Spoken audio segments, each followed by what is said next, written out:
Padre, Hijo, Espíritu Santo, Dios poderoso, bendito los cielos, Magri, Paimaña, pinta cielo, Turimaña, cielo, Magri, Paimagri, Agüero, Magri, Paimaña, cielo bendito, Dios poderoso, Grimaña, Magri, territorio, Magri, Paimaña, Singuagore, Turimaña, cielo bendito, cielo, Magri, Paimaña, Dios, Magri, Paimaña, territorio, Magri, Paimaña, iglesia, Turimaña, pinta Dios, Turimaña, Agüero, Magri, Dios poderoso, bendito, Grimaña, Magri, purificar Dios mañare, turi maña, lunero, planetero, Dios ojiri, pai magri, pai joyore, turi maña, pai magri, aguro mañare, turi maña, bendiciones, Padre bendito, Dios poderoso, gripaña, magri, cantore, Dios mai magri, pai joyore, turi maña, pinta cielo, Dios poderoso, gripaña, guatiri magri, espíritu maña, Dios mañare, turi magri, bendiciones, Dios gripaña, aguro magri, pai mañare, Dios bendito, cielo magri, aguro mañare, turi maña, Dios agri, pai magri, espíritu Dios pai maña, sangre, aguro mañare, magri, Dios maña, magri, aguro maña, magri, Surupa.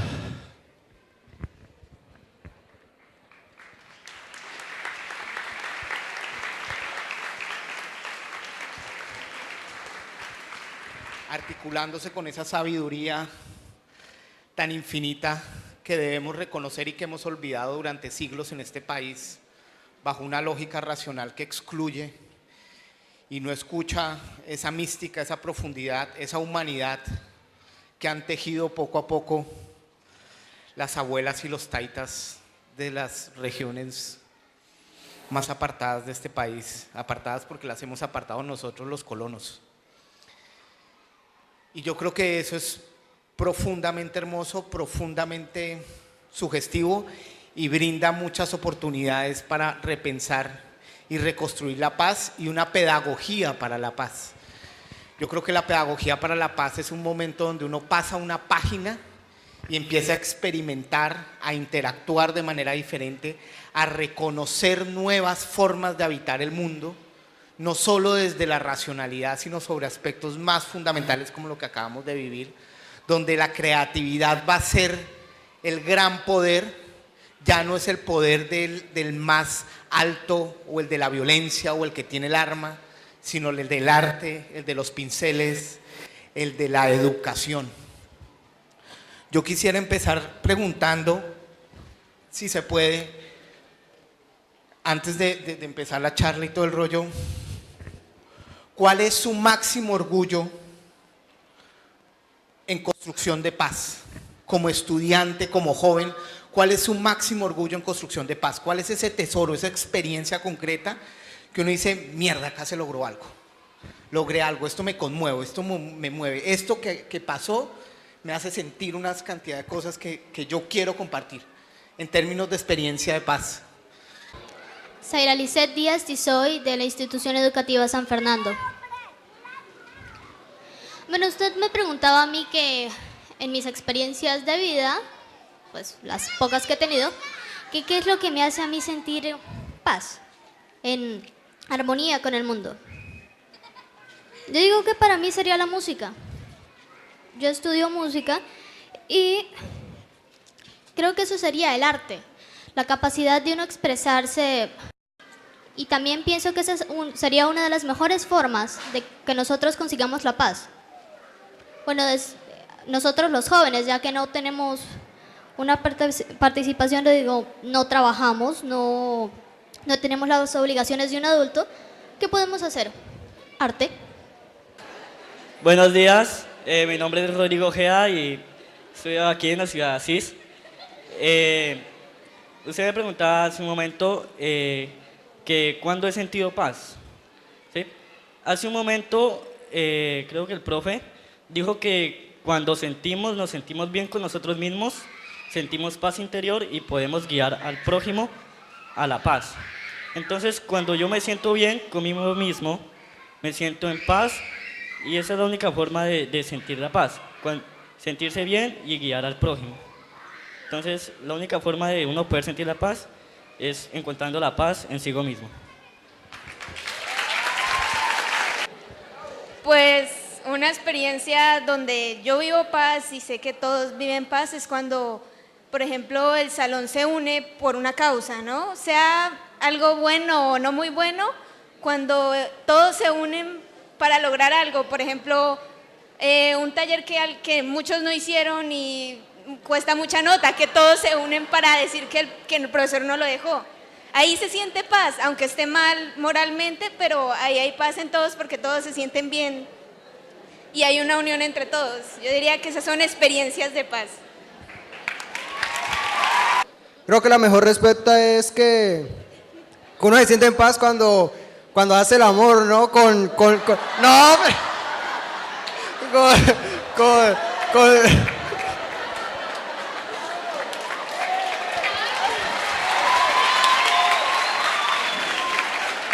Cuando hace el amor pues, con la demás gente, ¿no? O sea, como con tus padres, con tus amigos. Sí, eso, brinda amor a tus seres queridos. Y pues mientras haga amor va a haber paz y pues eso es como lo más importante, ¿no? Que haya amor y respeto, pero más que todo amor. ¿Cómo se llama? Javier tiene toda la razón, aunque se burlen. Yo creo que la máxima revolución que ha existido en la historia de la humanidad la hizo un personaje que se llama Jesucristo a punta de amor, de brindar amor, de construir amor. Y frente a la guerra, frente a la violencia, respondía con amor. Entonces eso me parece...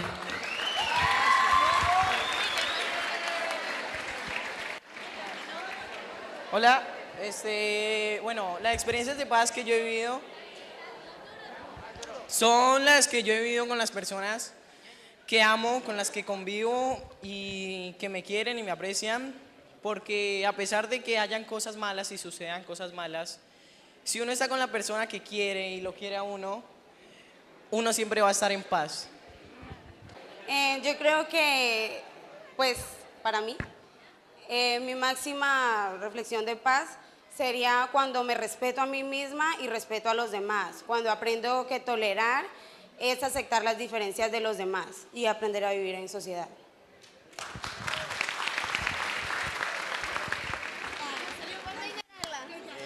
Buenos días.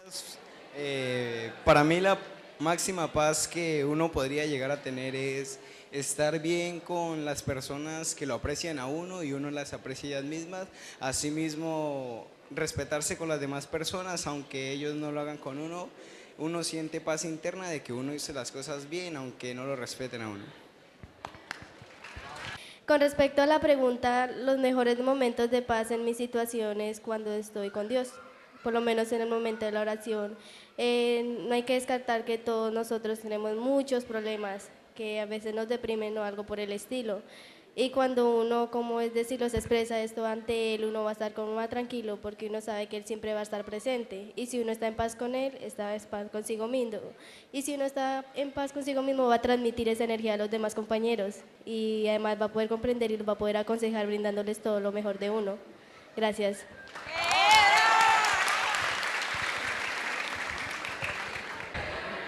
Bueno, para mí sería consigo mismo la paz tener entre nosotros, reunirnos en familia, como por decir, compartamos entre nosotros mismos como compañeros, a darnos la oportunidad de decir, bueno, un amigo tiene un problema, entre nosotros mismos dialogar, digamos, las cosas como vivir en familia, no por decir que algunos se tratan de ser de los más ricos, que tienen mucha plata, mirar no a los otros, a los bajos que están más bajos, ayudarnos en sí mismos. Yo digo que ese sería alguno de los puntos aproximadamente de los primeros en que entre nosotros como seres humanos deberíamos que construir. Muchas gracias.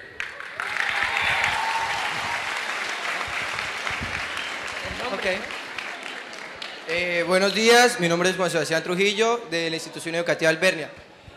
Yo creo que la mejor manera de hallar paz es como lo hacía nuestro conocido Mahatma Gandhi, no con armas, sino de otra manera distinta. Yo creo que para poder hallar la paz, las personas deben sentir el dolor de otra persona. Así cada quien entendería qué es lo que siente, pues cada quien, obviamente, valga la redundancia. Entonces, la paz no se hallaría solamente con armas, ni con guerras, ni peleando. Simplemente, como hizo Mahatma Gandhi, halló paz en un país con una huelga de hambre. Genial. Bueno, creo que primero antes de empezar a dar lo que nos da paz a cada quien como personas, sería importante recalcar también que dentro de sociedad a nosotros como jóvenes se nos ha oprimido un poco nuestro pensamiento, nuestra forma de expresarnos. Entonces creo que aquello que yo como estudiante diría como que, wow, nos están reprimiendo tal derecho, sería que el derecho a expresarnos, a dar lo que sentimos ante una sociedad como Colombia. Y aquello que a mí como personero me da más paz es estar en comunidad con con mis estudiantes, que yo pueda decir, bueno, tengo una sana convivencia, tengo un ambiente de paz.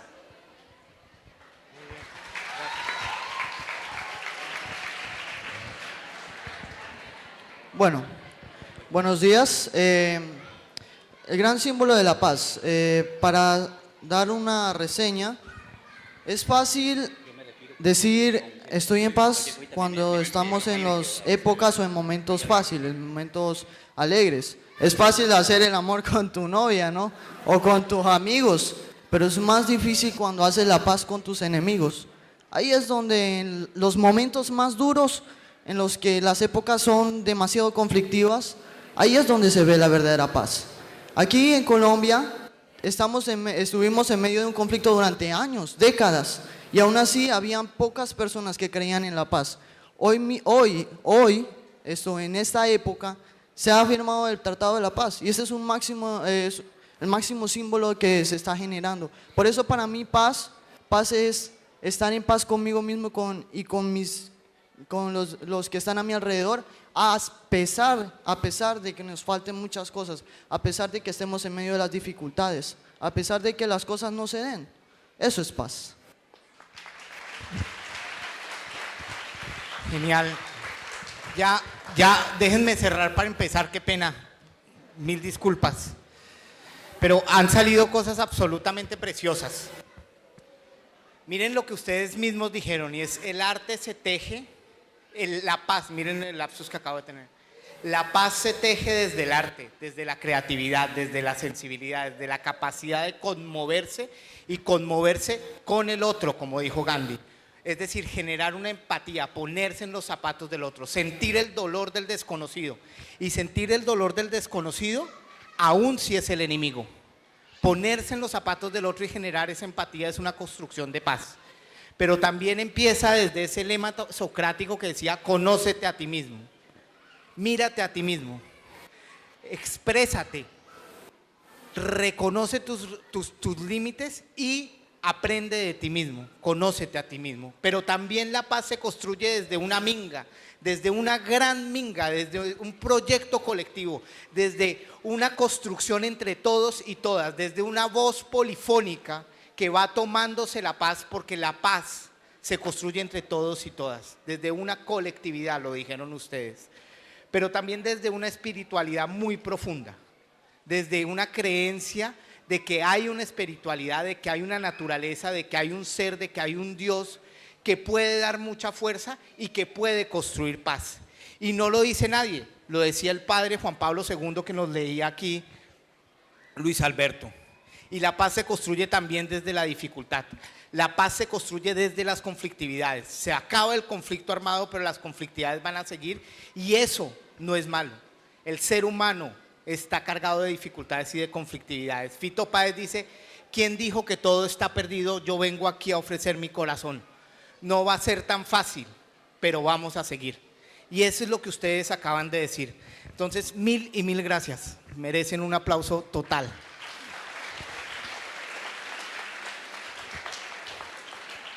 Quiero empezar leyendo una cosa que escribí hace un poco de tiempo, hace como 1 año y medio, y que acá el personero me recordó.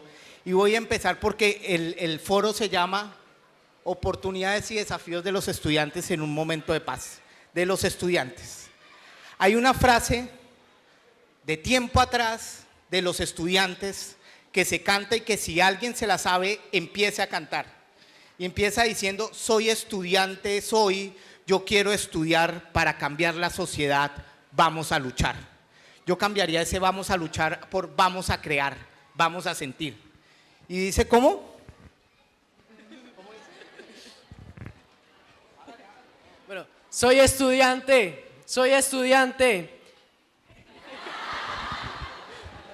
Entonces, soy estudiante, soy estudiante, soy estudiante, soy. Yo quiero estudiar para cambiar la sociedad. Vamos a crear. Soy estudiante, soy estudiante, soy estudiante, soy. Yo quiero estudiar para cambiar la sociedad. Vamos a crear. Más o menos esa es la canción. Y a partir de eso, ¿qué escribí? Soy estudiante, soy la experiencia de la irreverencia, de la lucha creativa, soy expresión de la crítica y del anhelo inconmensurable por conocer, saber, experimentar y controvertir. Soy la lucha contra el autoritarismo, la injusticia y las expresiones del dominio, ya sean en la familia, con los compañeros, en el aula, en la sociedad, en el país o entre países. Soy esa mirada que puede cambiar las miradas, que trastoca, convoca y subvierte, cambia los sentidos desde la fuerza colectiva y no desde la violencia. Soy, como estudiante, un referente para la paz, para esa paz que debemos tejer y entretejer contigo. Yo quiero estudiar para construir un país en paz, estudiar dentro de una universidad, una escuela que no convierta mi derecho a la educación en un producto lucrativo, en un negocio. Es decir, yo quiero estudiar en una escuela que fortalezca la paz. Yo quiero estudiar para criticar, para crear, para la libertad. Yo quiero estudiar en un país que se la juega por la educación como factor fundamental de construcción de paz. Yo quiero estudiar en un país donde la educación rural es de calidad, universal, pertinente y estatal. Yo quiero estudiar en una universidad donde los aportes de la nación sostengan la educación superior. Y quiero estudiar para cambiar la sociedad, desde la irreverencia, desde la fuerza ilimitada de la juventud y desde el compromiso con una pedagogía como acción política. Quiero cambiar un status quo que ha intensificado la exclusión, la privatización de los derechos y la concentración de la tierra. Quiero cambiar esa sociedad para que le apueste a la paz territorial y que debe escuchar la Colombia que nadie escucha. Esta Colombia que se vive acá. Quiero y me sueño una sociedad donde la voz de cada uno cuente por igual. La voz de la negra, del indígena, del travesti, del usuario de marihuana, del campesino, de la mujer rural, del niño en situación de discapacidad. Quiero y sé que lo vamos a construir una sociedad alegre, una sociedad que colectivamente construye una obra de arte que podemos llamar democracia, democracia real. Quiero cambiar la sociedad para que una vez se silencien los fusiles, cambiemos las balas por arte, lápices, cultura y educación. Cambie la guerra cotidiana por una paz que abre las posibilidades para que construyamos esa sociedad soñada y que se pueda hacer real. Hagamos un pacto. Cambiemos la sociedad para que la paz sea real. Vamos a luchar, con toda a luchar, cambiando las manos empuñadas por manos abiertas que convoquen a la paz. Vamos a luchar desde esa fuerza sutil del arte, la diferencia y el poder de escuchar al compañero o compañero. Vamos a luchar cambiando las narrativas, los lenguajes, las violencias por conflictos que intensifican la democracia. Vamos a luchar para que no nos arrebaten la paz, cantando, gritando, exigiendo y tomándonos un posconflicto donde el lema fundamental es: acá la voz de la gente cuenta y cuenta mucho. Acá las paces de todas las personas que nos cansamos de tantos ríos de sangre y queremos jugárnosla por una sociedad festiva, creativa y cargada de confianza y solidaridad. Soy estudiante, yo quiero estudiar para cambiar la sociedad, vamos a crear. ¿Quién se ha leído todos los acuerdos o tiene alguna referencia de los acuerdos de La Habana, de lo que se está negociando en La Habana? ¿Quién se ha leído los acuerdos? Alce la mano. Muy bien. Perfecto. Eso no está mal, pero es clave frente a la campaña de contrainformación que se está armando, que conozcamos los acuerdos. Yo voy a tratar de presentarles hoy a grandes rasgos cómo han sido las fases, en qué vamos, qué se ha negociado, qué no se ha negociado y romper algunos mitos. Pero es clave y de una vez aprovecho para decirles, hay una página web que está bien armadita, que es www.altocomisionadoparalapaz.gov.co. altocomisionadoparalapaz.gov.co. Ahí hay una pestaña arriba a mano derecha que vamos del proceso. Y ahí están todos los documentos. Y hay documentos resumidos, como este, si me pasan ese azulito, no, el azul. Este documento está publicado ahí, lo pueden imprimir. ¿sí? Si alguien lo necesita lo puedo enviar, pero no traje para este evento porque se nos acabaron, por eso traje esos que ahorita les vamos a mostrar. Pero acá hay un resumen muy bueno de los acuerdos. Vale la pena leerlo, no es largo, es muy didáctico y vale la pena leerlo. Y hay unos videitos que rompen los mitos que están andando por ahí. Se vino la paz. La paz es absoluta y completamente ineludible. La firma del acuerdo, la firma del acuerdo ya es ineludible. Digamos, tendría que pasar algo muy extraordinario para que no se firmara el acuerdo en los próximos 2 meses, creería yo. Y es un acuerdo absoluto y completamente histórico. Nunca antes se había avanzado tanto en la negociación con un grupo armado como las FARC, como se ha avanzado hoy. Nunca antes se había logrado llegar a un acuerdo en desarrollo y reforma rural entre el gobierno y la guerrilla de las FARC. Y nunca antes, que es absoluto y completamente histórico, ese día yo lloré, hace mes y medio, cuando se firmó el cese bilateral al fuego. Cuando las FARC decidió no echar más bala y cuando el gobierno a su vez acordó que no le va a echar más bala a las FARC. ¿Sí? Yo estuve hace 4 años, creo que fue en San Miguel, ¿me corrigen? En la que hablábamos, La Libertad. ¿Conocen La Libertad? El Colegio La Libertad. ¿Sí? Eso es río adentro. 3 semanas antes las FARC se había tomado a 3 kilómetros y había habido una balacera y prácticamente ese colegio sirvió de trinchera.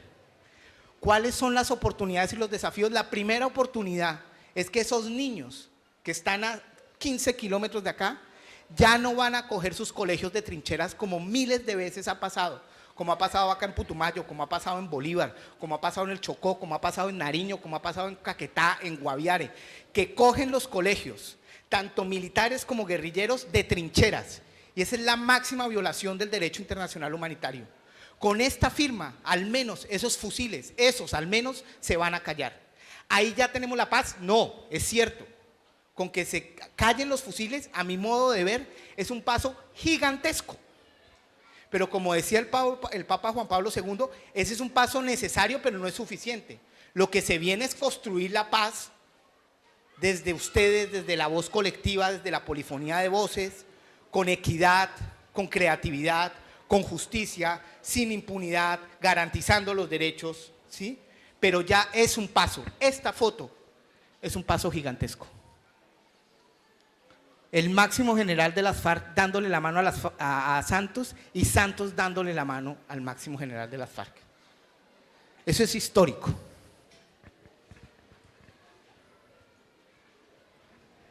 ¿Qué ha pasado? Desde el principio, más o menos desde que se posicionó Santos, empezó la fase de acercamiento entre el gobierno y las FARC. Ahí estuvo metido Frank Per, el actual responsable de las negociaciones con el ELN, estuvo el hermano del presidente Santos y hubo una delegación de las FARC. Esa fase se llamó de exploración y era para medir las voluntades de las partes. Si quiere firmar o no, si no quiere, pues nos seguimos echando bala y nos levantamos de acá, ¿sí? Las FARC manifestó su voluntad de hacer una negociación seria y el gobierno también, ¿sí? Ahí fueron unos primeros acercamientos, y de ahí nació este acuerdo, que fue lo que conocimos hace como 4 años.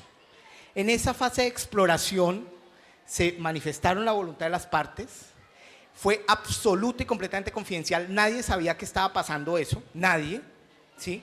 Pero fue absolutamente confidencial y a mí me parece que no está mal. ¿Sí? Porque si usted se está acercando a ver cómo va la cosa, pues si es público todo el mundo se mete, la embarrotra y se daña eso. Lo mejor que uno puede hacer cuando le está coqueteando a una niña y la niña está copiando, ¿sí? Es no decirle a los amigos hasta que cuaje, ¿sí? Porque si no los amigos se tiran la vaina, ¿sí? Entonces uno empieza ahí como a hacer acercamientos confidenciales, ¿sí? Y ahí usted se va acercando y la cosa pues porque si no los amigos y las amigas se tiran esa vaina. Y entonces empiezan a hacer matoneo, bullying, y uno está con la niña y la niña se siente incómoda y los niños... es lo mismo. El primer acercamiento es confidencial. Ya cuando empiezan los diálogos con la niña, ¿sí? La época de diálogos, ya de dialogar y la cosa, ¿sí? O el matrimonio, el sello del matrimonio, el pacto del matrimonio, pues eso sí es público, pero público totalmente. Uno quiere invitar a todo el mundo y ya acordó después de un diálogo cómo va a ser el matrimonio, si vamos a tener hijos, dónde vamos a vivir, eso lo hace público. Y después del matrimonio es que se viene la cosa fuerte y es la refrendación, o sea, que la gente legitime ese matrimonio, que el padre diga, bueno, listo, los caso, y la implementación de eso. O sea, la implementación del matrimonio. O sea, vamos a vivir juntos, vamos a ver cómo es esto y si ahí sí de verdad va a cuajar o no. Esas son las 3 fases del proceso. Y es una época confidencial, una época de diálogos que está terminando y la época de refrendación, verificación e implementación. En la primera fase, ¿qué pasó? Que quiero aclarar eso. Primero, se acordó que no se negociaba en el país, que no iba a haber una zona de despeje, que no iba a haber un Caguán 2 no iba a existir. Tuvo cosas importantísimas el Caguán a mi modo de ver, que Sabas Pretel se acercara a Raúl Reyes es importante. Sabas Pretel, un empresario rico que tiene unos prejuicios sobre Raúl Reyes y Raúl Reyes sobre el establecimiento, y los dos comiendo empanada en el Caguán, la misma empanada con una servilleta y compartiendo la servilleta, eso transforma imaginarios. Y a mi modo de ver eso fue importante, pero el Caguán tuvo varios problemas. Y uno de los principales problemas con otras zonas de despeje que ha existido en el país fue que las FARC se fortaleció militarmente, adquirió más armas, adquirió más pie de fuerza y el negocio se intensificó y las ilegalidades que hacían también se fortalecieron mucho. Es decir, es un espacio donde la única autoridad son ellos, y ese espacio donde la única autoridad son ellos da pie para que se fortalezcan militarmente y políticamente. Y por eso se decidió no hacer un Caguán 2. Entonces ese fue el primer acuerdo del preacuerdo, o sea, de la fase de exploración. No vamos a despejar nada y las negociaciones se hacen en otro lado. Entonces yo me imagino que las FARC lo que dijo fue, perfecto, lo hacemos en otro lado, pero el país lo pongo yo, y es Venezuela o Cuba, ¿sí? Que les generaba, pues eran los únicos países que les generaban como confianza a ellos, me imagino. Listo, esa es la primera fase y eso fue lo que pasó en la primera fase. Después viene la segunda fase. Miren cómo es la cosa. La cosa se podría entender del siguiente modo, y es bajo esa curva, donde el eje, ¿cuál es el eje este? ¿Cuál es este eje? ¿Qué? Duro. Yo no me aguanto las preguntas, vamos a cambiar un poquito, pero como estamos con estudiantes de 11, ¿no? Bueno, y ese plano, ¿quién se lo inventó? ¿Qué? Perdóname. El plano cartesiano, René Descartes. Esa respuesta está mal hecha. Uno no dice René Descartes, uno dice el maestro sensei al que a todas las mañanas me levanto y agradezco por haber existido, René Descartes. Y a esa respuesta ya está bien. Porque me imagino que todos los días ustedes se levantan, le agradecen a Dios por estar existiendo, hacen la misa y después terminan esa oración, gracias Dios mío por haber parido a René Descartes. Eso digamos, todos los días, ¿o no? Eso es de todos los días, ¿o no? ¿Sí o no? El viernes pasado, antes de irse de rumbita, uno dice, bueno, me voy de rumba, pero antes le agradezco a René Descartes por haber existido, ¿sí? René es una cuña que también es paz, me imagino, pero una cuña, y es que René Descartes con eso logró transformar la manera de representar el mundo. ¿Se acuerdan de las funciones, no? Ya vieron funciones, eso le están cambiando los pañales, si uno le dice una función es un tipo de relación donde a cada elemento del grupo de salida le llega un solo elemento del grupo de llegada, eso es cambiando los pañales que le dicen a uno. Esa idea es brutalmente potente, porque usted puede representar lo que quiera en funciones lineales, circulares, el PIB de un país, la riqueza, la pobreza, usted la puede representar, es un nivel de abstracción brutal. Bueno, eso lo hizo Descartes, y entonces lo que yo hice fue representar, copiándome de Descartes, cómo es el nivel de publicidad o de confidencialidad del proceso. Entonces, al principio, en la primera fase, no había nada de publicidad ni nada de participación. pero a medida que fueron avanzando las fases, en la segunda fase había mucha más publicidad, pero con unos acuerdos dados, y era que la publicidad oficial de lo que estaba pasando en los diálogos se hacía por medio de comunicados. Entonces van como 25, 30 comunicados oficiales de la mesa de conversación. No es un comunicado del gobierno o un comunicado de las FARC, no, es un comunicado conjunto. Eso a mí me parece una maravilla, porque entonces sale Timochenko en Semana, en una entrevista muy buena, despotricando el proceso. Y después sale Humberto de la Calle diciendo, pero Timochenko también es que tiene, ¿sí? Y entonces lo deslegitima. Pero eso está muy bien que lo hagan, hace parte de la democracia, pero los comunicados que valen, que es donde se ponen de acuerdo y donde las FARC le dice a Santos, mire, es que llegamos a este acuerdo, y el gobierno le dice a las FARC, mire, es que llegamos a este acuerdo, son esos comunicados conjuntos. Y esa es la publicidad oficial.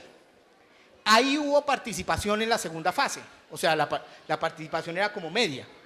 Se podían mandar propuestas por la página web, cartas, se hicieron foros en Bogotá, pero también en varias regiones.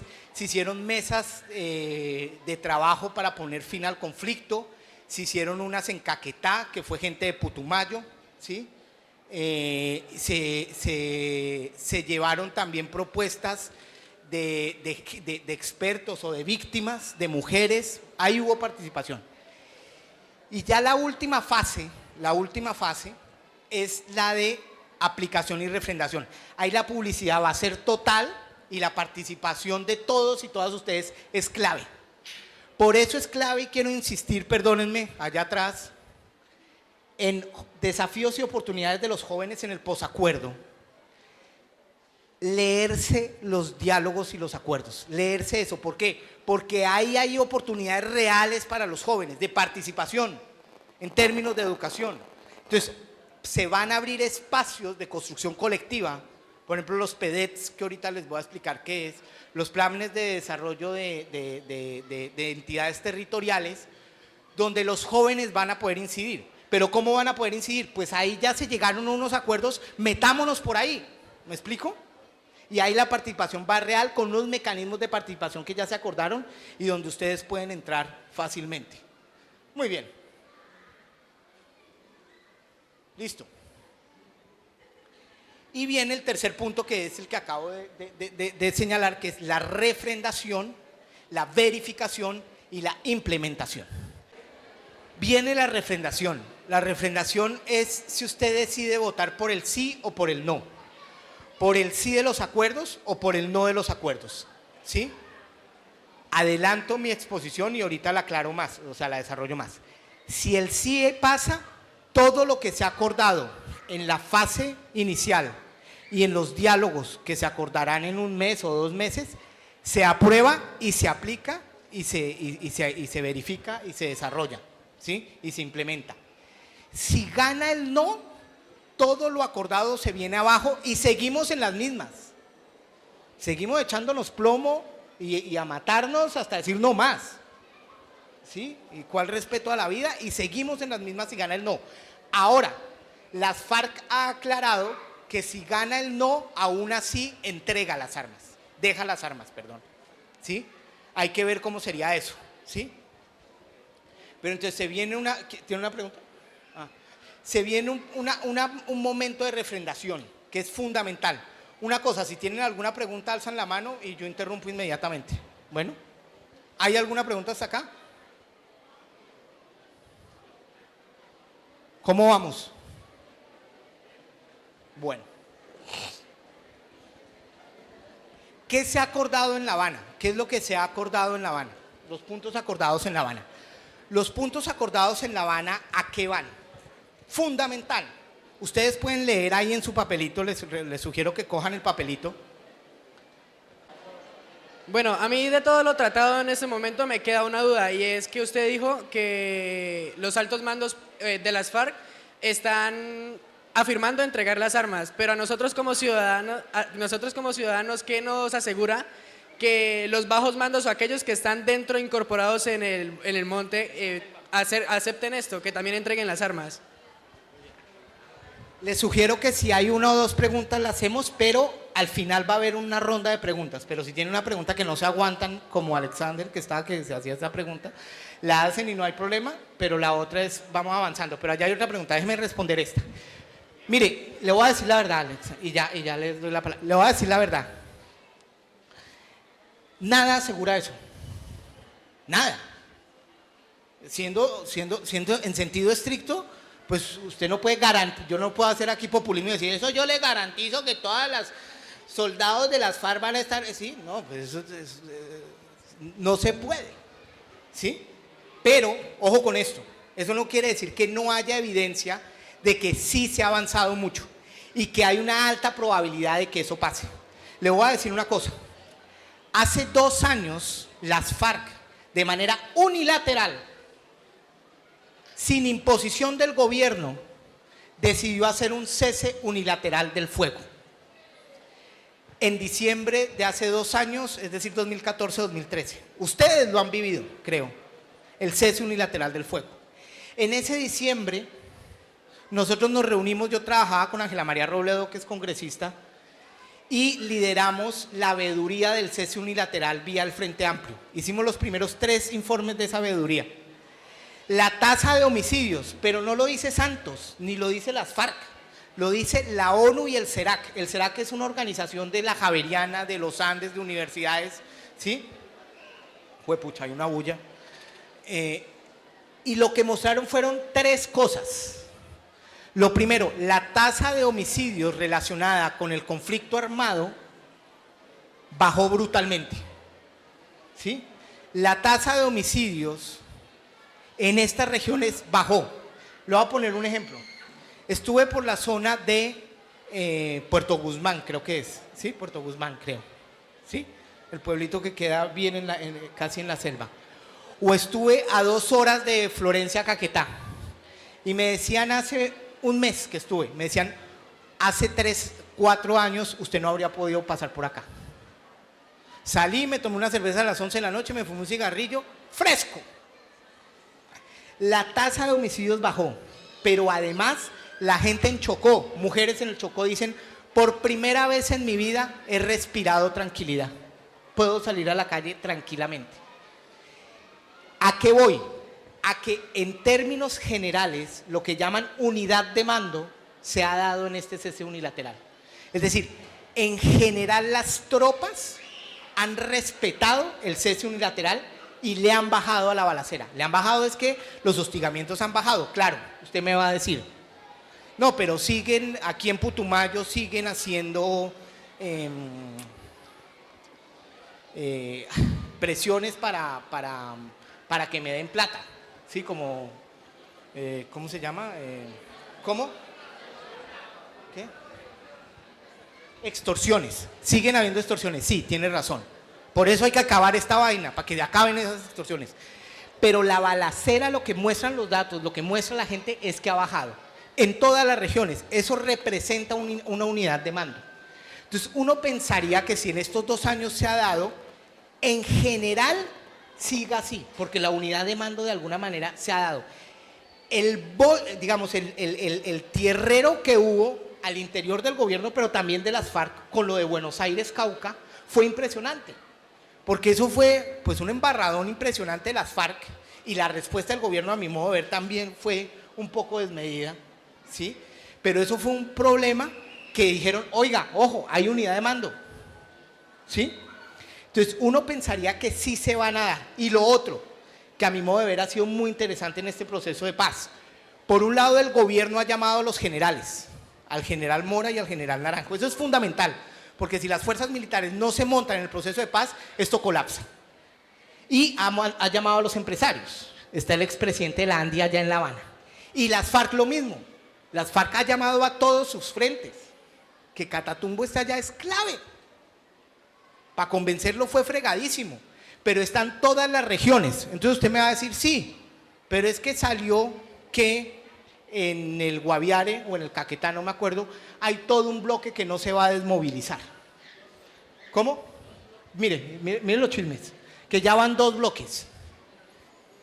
Pero esa información es precisa. Pedro Arenas, que es un tipo que vive allá todos los días, un líder de organizaciones sociales vive allá, escribió un artículo en Semana que les recomiendo leer. Buscan en la revista semana.com Pedro Arenas. Si quieren también busquen a Diego Cancino. No, mentira. Y entonces, Pedro Arenas. Ahí escribió cómo es la vuelta. Y eso va a pasar, pero va a ser mínimo. Y es que en esos bloques, pues ya hay bandas criminales, mafiosos que les están diciendo, oiga, no entregue las armas, yo le pago más y se viene conmigo, ¿sí? De todo este combo se vienen dos. Y eso va a pasar, pero ya mucho más atomizado, es mucho más fácil manejar el rollo de la fuerza pública y de la seguridad pública. Pero en general, ese bloque del que ustedes dicen está sentado en La Habana. Y las bases, pues lo obedecen a esos. Ahora, que va a haber gente que se va a ir, sí, pero ya hay una historia previa, les repito, del cese unilateral que se ha respetado en todo Colombia. Entonces yo creería que la probabilidad de que las bases también entreguen las armas es muy alta. Entre otras porque mucha gente está cansada. Es que la guerra cansa. Eso agota, ¿sí? Una pregunta y otra y sigo en la exposición, ¿les parece? Yo tengo una duda, ¿no? Sobre qué va a hacer el gobierno en el ámbito psicológico, donde un guerrillero raso va a pasar a ganar 1.800.000 y una persona que se mata trabajando 8 horas diarias, a veces sin cesantías, ni préstamos, ni primas, se gana un mínimo. Entonces yo quería saber el gobierno qué va a hacer para manejar una sociedad con ese problema. Hay que dividir la pregunta en dos. Una, buenísima la pregunta, menos mal la hizo, gracias, gracias. Hay una cantidad de mitos que están rondando y ustedes pueden entrar, en serio, entren, oficina del Alto Comisionado para la Paz.gov.co. Abajo hay una serie de videos que se llama Contra los mitos y sale Humberto de la Calle mirando de frente. Y ojalá también salga Timochenko diciendo eso. Lo que pasa es que creo que ya puede. Sale mirando de frente. No le vamos a pagar un peso a la guerrilla. Cero, no hay 1.800.000. ¿Es claro? No le vamos a pagar 1.800.000 pesos a la guerrilla. Nada de plata a la guerrilla. Cero. Eso es un mito perverso de la contrainformación. Eso no existe. Eso no se ha pactado. ¿Dónde están los... Si ustedes me encuentran en los acuerdos que le van a pagar 1.800.000 pesos a la guerrilla, yo de una me retracto, salgo públicamente y digo, digamos, cobren una multa o lo que sea, ¿sí? Ese es un mito perverso que ha sacado los que están en contra de este proceso liderado por el expresidente Álvaro Uribe Vélez, que es un maravilloso constructor de fantasías y de chismes, ¿sí? De chismes, ¿sí? No le van a pagar 1.800.000 pesos a la guerrilla. Eso no es cierto, digamos, y lo pueden ver en el video. ¿Qué va a pasar? Que se van a promover proyectos productivos de educación, de salud, de pensiones, de seguridad social, en todas las regiones, focalizados a esas regiones que han sufrido el conflicto. Entonces, se van a priorizar, que ahorita lo voy a explicar con más detalle, territorios que, ustedes vean a ver si Putumayo entra. Alta conflictividad del conflicto armado. Una, necesidades básicas insatisfechas, ¿sí? Entonces, alta presencia de conflictividad, de conflictos armados, necesidades básicas insatisfechas, alta ilegalidad y narcotráfico y debilidad institucional. En esas 4 se va a potenciar políticas públicas de educación, de salud, de pensiones y de vivienda. Y a su vez a los guerrilleros, que eso no me parece mal porque a los campesinos también se les va a dar ese proceso, es darles herramientas para que emprenden proyectos productivos, para que ellos mismos se vuelvan productivos, para que ellos mismos generen ingresos. Y la verdad, yo prefiero un guerrillero haciendo política o generando proyectos productivos que echando bala. Si cambia el fusil por un trabajo dentro de la legalidad o por la palabra dentro del Congreso, yo prefiero a que siga en el monte asesinando, masacrando, secuestrando y demás. Entonces, lo primero que quiero decir es, no se le va a pagar 1.800.000 pesos a ningún guerrillero, se van a promover proyectos productivos y su reinserción a la vida civil, ¿sí? A los que sí se les pagó, por ejemplo, fueron a los paramilitares que se desmovilizaron. A ellos sí se les pagó. Se les daba un sueldo. Acá no va a haber sueldo, acá va a haber un apoyo para que generen proyectos productivos, ¿sí? Pero no va a haber, digamos, un salario incondicional para estas personas. Lo segundo que usted toca es muy interesante y es la atención psicosocial de las víctimas y de los victimarios. Me parece importantísimo como usted lo pone, y es: las víctimas requieren atención psicosocial y los victimarios. Ese es un punto muy débil y es fundamental esa pregunta que usted hace. En la ley de víctimas 1448, que se aprobó más o menos en el 2011, quedó estipulada la atención psicosocial, ¿sí? Ese enfoque donde usted rodea y construye un proyecto de vida, proyectos de vida que acá los taitas y las abuelas saben más que nosotros, de cómo reconstruye su vida después de haber sido víctima. Eso hay que hacerlo, hay que pelear por esos recursos porque eso existe, pero hay que fortalecerlo mucho. Y también la atención psicosocial a los victimarios hay que tenerlo en cuenta, y esa es una alerta que hay que poner y que hay que fortalecer mucho. Yo estoy de acuerdo con eso. ¿Me dejan seguir? ¿Sí? Acá y acá. Huepucha, pero es que yo quiero seguir. Déjenme terminar. ¿Quién? Dos más, déjenme dos más y al final otra. Déjenme, ¿no?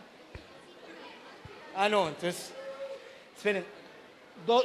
Una, ¿les parece una? ¿Y la nota? ¿La nota? No, es que yo, no, huepucha, ¿qué hago?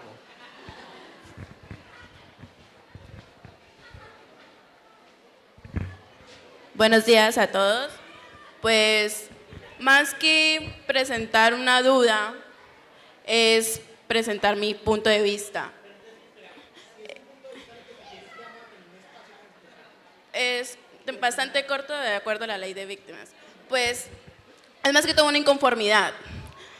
Yo no estoy de acuerdo con la reconstrucción de víctimas. ¿Por qué? ¿Cómo es posible que vayan a supuestamente reconstruir para lograr la paz solamente con decirle la verdad de lo que pasó con sus familiares? A darle un dinero por usted ser víctimas de las FARC. Usted ese dinero le va a recompensar el llanto por haber perdido a su hijo, a su padre, a su madre, su hermano, su tío. La única manera de recompensarlo es que le devuelvan a esa persona viva, pero eso no se puede. Entonces, es inconformidad que solamente lo dejen hasta ese punto. Yo creo que debieron pensar más en las víctimas antes de poner participación política. Bueno, esa es mi inconformidad con el proceso de paz. Muy bien.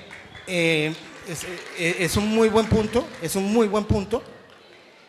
Y es una posición crítica absolutamente válida. Yo voy a hacer una cosa, voy a terminar porque muchos comentarios o preguntas se dan porque no he terminado y se aclaran probablemente a partir de la presentación que yo haga.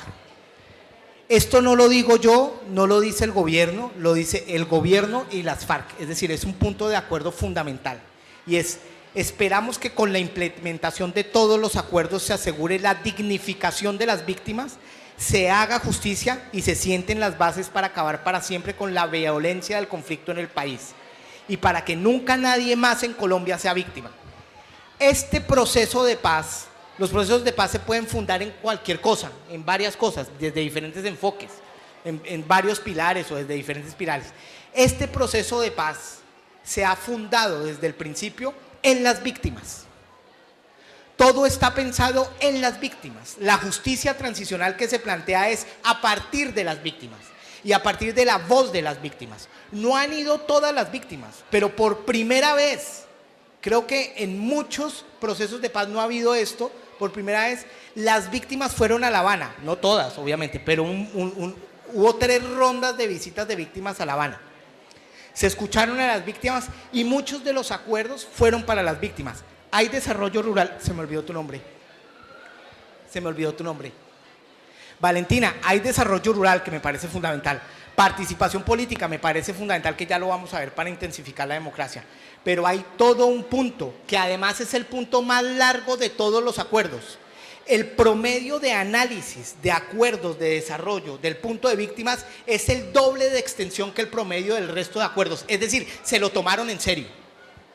Las víctimas son el centro, pero no solo el centro, hay todo un eje dentro de los 6 ejes de los acuerdos que se llama víctimas, asociado a justicia transicional. Yo trabajé mucho con víctimas de Ángela María Robledo y víctimas de violencia sexual, con Angélica Bello, con Joana Sáenz, con Kleiner Almanza, con Ginette Bedoya. Angélica Bello se suicidó hace 2 años y era una lideresa de atención psicosocial, precisamente, sobre lo que tú señalabas. Las víctimas de violencia sexual, pero las víctimas de desplazamiento, la víctima del afro que estaba en Bojayá con su hijo, que se tuvo que meter subterráneo para salvarlo, mientras las FARC, los paras y los militares acababan con esa iglesia, lo que ellos claman, pero escuchándolos a la mayoría, no quiero decir que a todos y a todas, pero lo que claman la mayoría de víctimas no es cárcel para esta gente, claro, obviamente justicia, pero los meten a la cárcel ¿y qué? Lo que claman, que es el punto fundamental del punto de víctimas, que ya voy a aclarar cuando exponga, es verdad, justicia, reparación y no repetición. Que esta gente les diga la verdad y que las repare no solo administrativamente con plata, sino debe haber una reparación psicosocial y judicial en algún sentido, pero judicial de que no haya impunidad, pero no necesariamente con cárcel. O sea, una víctima lo que está clamando es que le digan qué pasó, dónde está. Las escucharon en La Habana y la mayoría dice eso, ¿sí? Las víctimas de los falsos positivos, lo mismo. ¿Por qué hicieron lo que hicieron? Antes de ayer escuchaba a una víctima, casi llorando, y decía, mire, lo que yo quiero entender es por qué hicieron lo que hicieron. ¿Qué se ha acordado Valentina, Alexander y Jimmy? Listo, Jimmy se inventó el nombre, no importa. Entonces, y acá, y los presentes y las presentes. Los puntos acordados. Un segundo.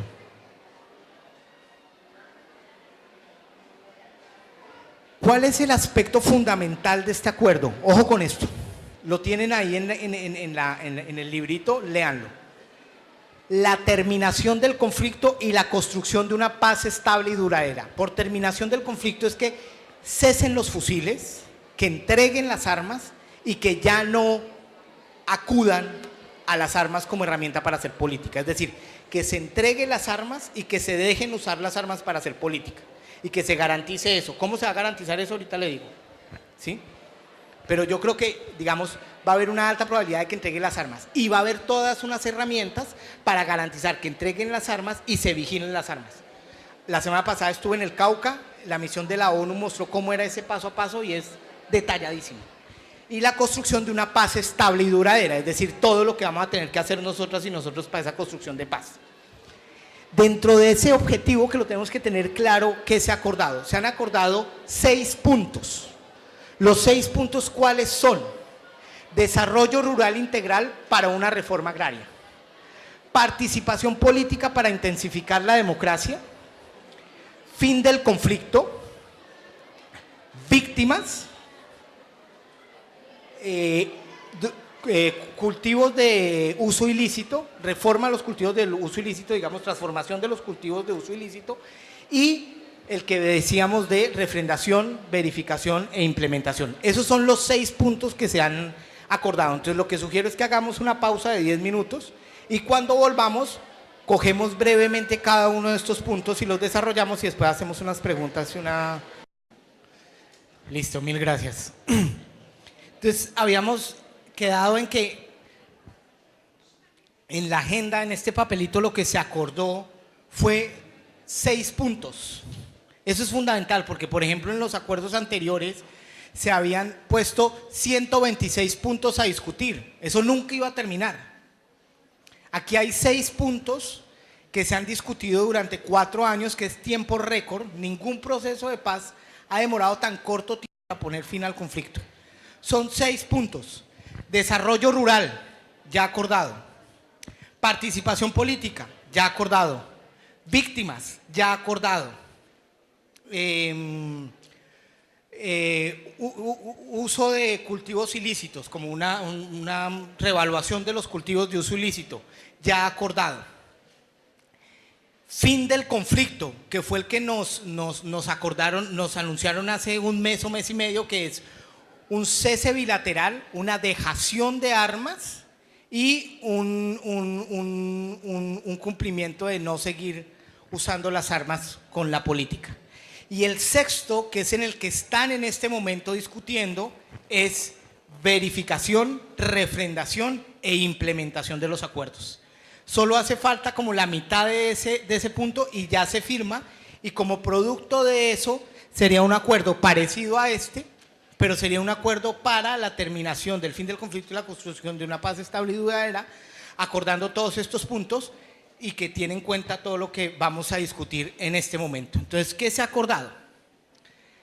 En el primer punto, desarrollo rural, buen vivir y participación territorial. El desarrollo rural está basado, se inspira, el sentido del desarrollo rural es participación, es decir, las políticas de desarrollo rural se hacen desde el territorio, porque el mundo rural del Putumayo es absolutamente diferente al mundo rural en Guaviare o en Bolívar, pero el mundo rural de Puerto Asís es diferente al mundo rural de Sibondoy o de Villagarzón, que también están muy cerca. Entonces, desde las voces territoriales, cómo se construye ese desarrollo rural va a ser fundamental, y hay mecanismos de participación pensados para generar planes de desarrollo con enfoque territorial que se llaman PEDETs. Y está basado en la noción de buen vivir. Eso, a mi modo de ver, no es trivial. Porque si uno se basa en el concepto del buen vivir, y ese concepto está en los acuerdos, claramente, y lo hablábamos ahorita con los taitas y la abuela, es el buen vivir es cuidar la naturaleza. El buen vivir no es competir para destrozar la naturaleza. Entonces, a partir de ese concepto, uno puede tomarse esos acuerdos y decir, mire, es que esto hace parte de lo que ustedes están proponiendo. Entonces, ¿qué vamos a hacer con la concesión de Putumayo, que está absolutamente concesionada? Ese es un tema que hay que discutir, por ejemplo, ¿sí? Y tiene un objetivo, y es dignificar el campo, y sobre todo, una cosa fundamental de este punto, y es la brecha que existe entre el mundo de la ruralidad y el mundo urbano. La ruralidad es 3 veces más inequitativa que el mundo urbano. En educación, la educación urbana es 3 veces mejor que el mundo rural. Eso es infame. Entonces hay que cerrar esa brecha, y ese es uno de los objetivos de este punto. Y tiene 3 aristas. Una, acceso y uso de la tierra, planes nacionales rurales y PEDETs. Entonces, va a haber un fondo de tierras para redistribuir la tierra y atacar la concentración de la tierra. Somos el país del mundo con mayor concentración de tierra en el mundo. No hay un país en el planeta Tierra que tenga el nivel de concentración que nosotros tenemos. El 0.6% de los propietarios tiene el 60% de la tierra en Colombia. Eso no tiene sentido. Entonces, esa concentración de la tierra hay que transformarla, y va a haber un fondo de tierras.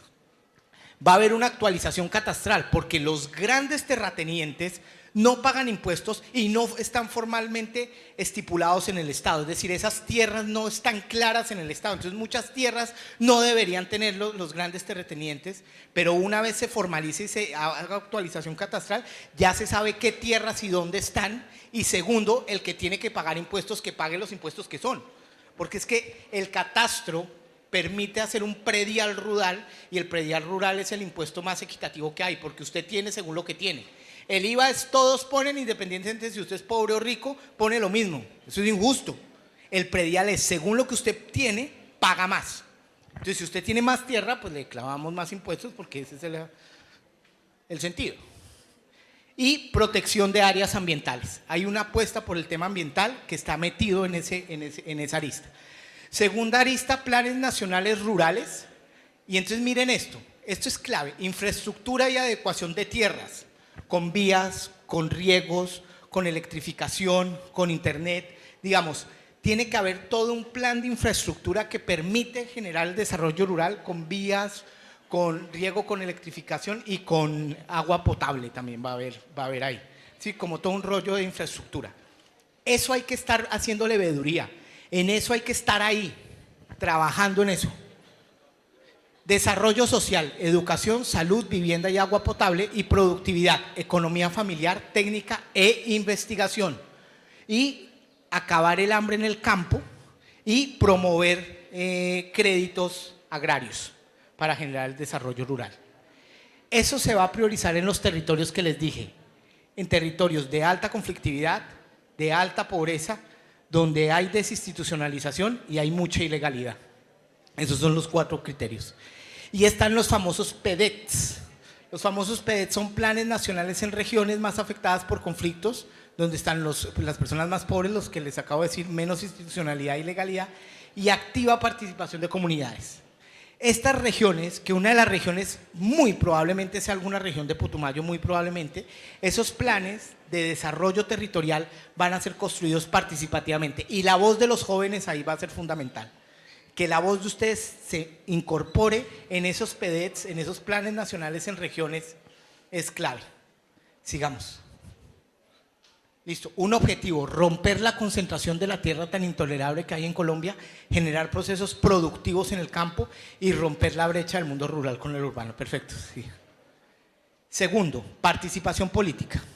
Ojo, esto es clave, y cuando me vinieron acá me hicieron muchas preguntas. Preguntas que en contados minutos agradezco que vuelvan a hacer públicamente. Son preguntas corchadoras, pero muy buenas.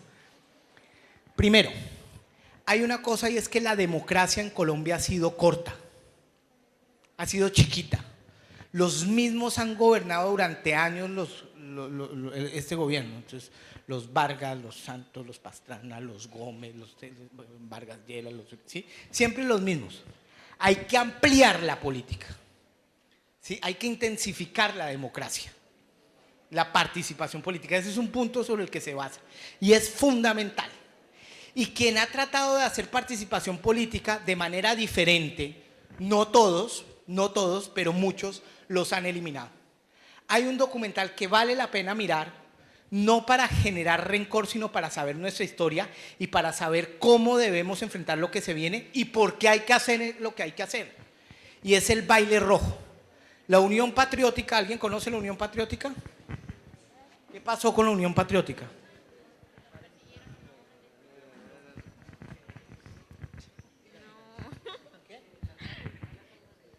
A la Unión Patriótica se los persiguió uno a uno a cada miembro que existiera y se les fue haciendo una matanza. Actualmente solo hay 3 de la originaria Unión Patriótica, solo hay 3 personas y fueron porque se exiliaron en otros países. ¿Quiénes? No me sé los nombres. No importa, no importa. Un poco esa es la historia, digamos. La Unión Patriótica fue un movimiento de izquierda que articuló intelectuales y líderes sociales de la izquierda, como el papá de Iván Cepeda, por ejemplo, Manuel Cepeda, que era un intelectual de izquierda, ¿sí? De la JUCO, de la Juventud Comunista, pero también fue como el brazo político de las FARC, que quisieron entrar a la legalidad después de un acuerdo y los eliminaron prácticamente a todos. Eso no puede volverse a repetir. Acá se debe hacer política libremente y a nadie lo deben matar por pensar diferente. En ese momento, por ejemplo, Aida Bella está viva, sufrió un atentado. Está la lideresa de Cartagena, que si alguien me ayuda, ¿cómo se llama? Ahorita me acuerdo. Bueno, y hay otra gente, digamos, que hace parte, ¿sí? Está Iván Cepeda en el Polo Democrático, cuyo papá era de la Unión Patriótica, pero entonces, digamos, si las FARC entra a hacer política, lo que voy a decir puede ser muy duro, pero hay que rodear para que esta gente pueda hacer política y no la mate. ¿Sí? Y a su vez hay una cantidad de garantías de la Comisión Política Internacional de la ONU, con también garantía de seguridad de las fuerzas militares que deben asegurar la seguridad de las FARC, y por eso es fundamental que las fuerzas militares estén allá en La Habana, para que garanticen la seguridad de esta gente y no sean una amenaza para esta gente. Porque en la Unión Patriótica parece que quienes asesinaron no solo fueron paramilitares, sino que había vínculos con...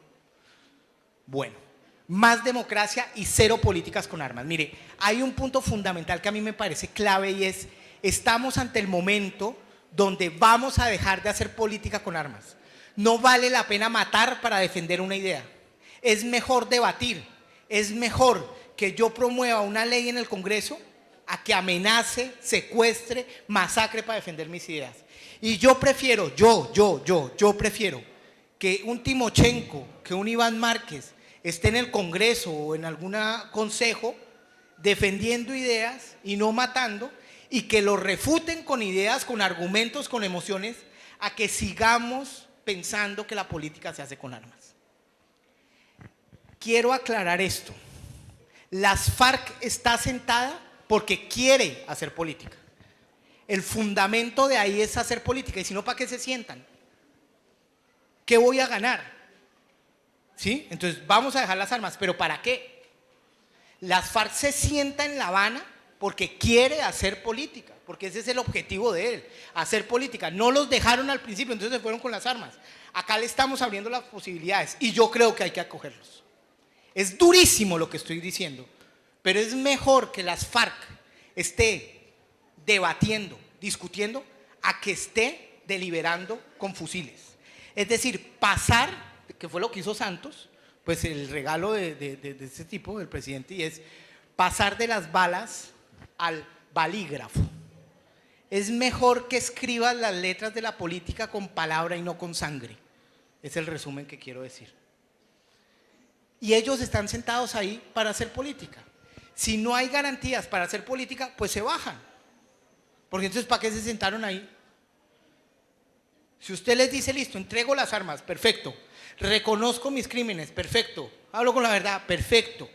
¿Sí? Todo esto. Y por otro lado, no puedo hacer política y me mete 30 años a la cárcel, pues yo sigo, digamos, en las mismas. ¿Sí? Un punto. La participación política se tiene que garantizar de alguna manera y tiene que garantizarse la seguridad. ¿Qué se ha acordado? Ojo, ojo, ¿qué se ha acordado? ¿Qué está escrito, firmado? Se ha acordado lo siguiente: apertura democrática, participación ciudadana y rompimiento entre armas y políticas. Esos son los 3 ejes de lo que se ha acordado. Apertura democrática es que tienen que entrar nuevos partidos, nuevas voces a hacer política, y esas nuevas voces tienen que garantizarse que puedan hacer, es decir, hay una serie de mecanismos que se ponen en el acuerdo para que la oposición pueda existir con toda la fuerza, que no la maten, pero además que pueda darse como un partido como la U o el Liberal o estas fuerzas tradicionales del país. Es decir, brindar todas las herramientas para que la oposición adquiera fuerza y pueda existir. Participación ciudadana, organizaciones sociales. En Putumayo hay una cantidad de organizaciones sociales. Hay un espacio, por ejemplo, que se llama el Espacio Regional por la Paz, que agrupa más o menos 25 organizaciones sociales del Putumayo. Pero eso es un jurgo de gente. Mujeres, campesinos, líderes, una cantidad de gente impresionante, impresionante. ¿Sí? Esa gente, en este punto, tiene que empezar a hacer política. Ya la hace, obviamente, ya está haciendo política, ya está transformando el colectivo, está peleando por derechos, está garantizando una cantidad de apuestas por la comunidad, pero que empiece a introducirse también en la política electoral, en el poder político, que las organizaciones sociales también tengan poder político en el sentido más ortodoxo de la palabra, y es que puedan jugar en el juego de la democracia electoral, sin que los maten, sin que los amenacen. Y eso de la participación ciudadana es clave. Otra cosa, y es no estigmatización de las protestas y de las luchas sociales. Eso que involucra sentarse con el ESMAD y decirles: hermanitos, tú no puedes seguir matando campesinos, eso no es chévere. ¿Sí? Entonces, a la gente del Cauca puede protestar. La gente del Putumayo se va a movilizar el 20 de agosto en una movilización donde vamos a movilizar todo el Putumayo ahorita, para decir: no la jugamos con la paz, pero desde la base social, desde las organizaciones sociales. Están invitadísimos, invitadísimos. Se van caminando hasta ahorita, eso es aquí nomás, y llegan de una. No, mentiras, mentiras. Se van en buses o qué sé yo. Oiga, esa gente se puede movilizar, puede hacer protesta, puede hacer organización social. No se le puede estigmatizar. Hay que garantizar el derecho a la protesta. ¿Sí?